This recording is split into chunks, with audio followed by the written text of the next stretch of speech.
Okay, so hey guys, I am going to walk you through knowing the plot, parts of plot with the film Watch Your Feelings. This is the film that we did not watch in class.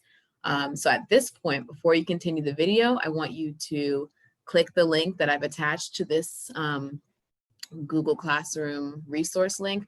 There's a link to the video, so watch the video, and once you're done, we're going to continue. So make sure you watch the video. Okay, so at this point, you should have watched the video, and now we are going to talk about the different plot points in the video, Watch Your Feelings. So let's go ahead and move on.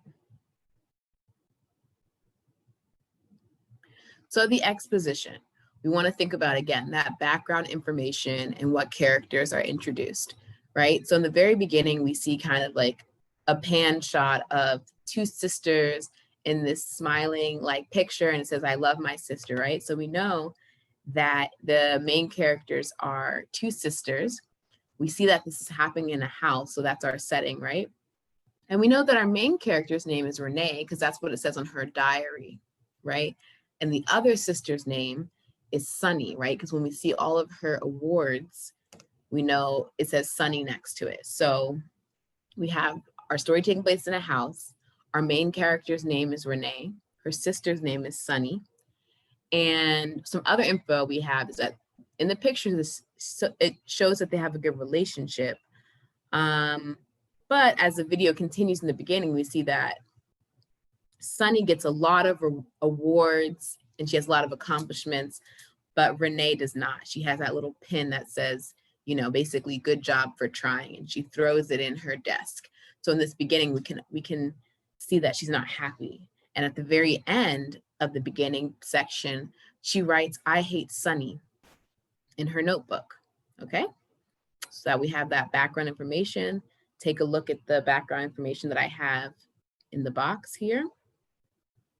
So that was our exposition. Now we're gonna go into our rising action. So for our rising action, we're gonna have that thing that jump starts the story. That's called the inciting incident, the thing that makes the story go. The inciting incident is that when Renee writes, I hate Sunny in her journal, her feelings come out and they come to life. That's when the story gets exciting, right? Because we're like, this thing that just was once a feeling has come to life. And the events that follow, or that the little black blobs are like what shows it coming to life. These black blobs get bigger and bigger, and it starts becoming like a little bit of like a monster, right?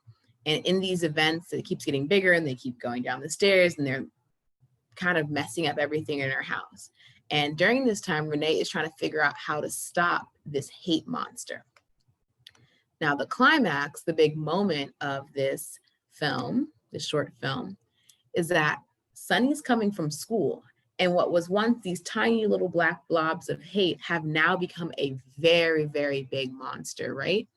And so this monster has grown into this largest form, and it's planning to hurt Sunny, right? Because it's a example or a manifestation of Renee's hate towards her sister. And this thing, this giant hate monster, is gonna hurt Sunny. So that is the climax. We have this big monster, Sunny's home from school, and it's going to attack Sunny.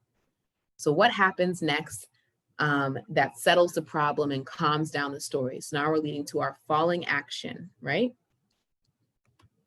What happens next is that Renee realizes if she shows the hate monster loving words like love and forgive, and she goes through her notebook and shows him that, the monster gets weaker, right? So she's figuring out how to solve this problem by showing the monster love. And when she does this, she's able to kill the hate monster. So that's what happens in the falling action. We have the main problem beginning to settle, and we see a solution happening, right? We're kind of getting towards our solution, but the solution of the big problem was to kill the monster by showing it love. And you guys can take a look at the slide and look at the details for that. So now we have our falling action. We're going to get to the resolution. So how the story ends. The story ends by Renee feeling relieved that her sister is alive and well, and overall she's happy that her sister is okay. Renee also starts crying, tears of joy, and you could infer from the film that she feels She realizes how much she loves her, and they hug.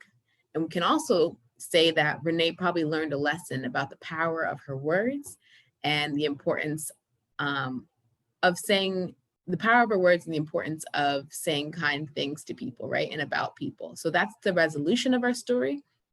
And you guys can take a look at everything as a whole. Ooh. So take a look at this entire page, make sure you kind of get a good understanding, and I will make sure to take a screenshot of this so you guys can refer to it later. Thank you for watching. I hope this helps, and make sure to keep these different plot parts in mind as you write stories for your narrative about the Middle Ages, but also as you continue to write stories in middle school and in high school. This plot diagram is very common, and you're definitely going to see it again. So thank you for watching. Bye.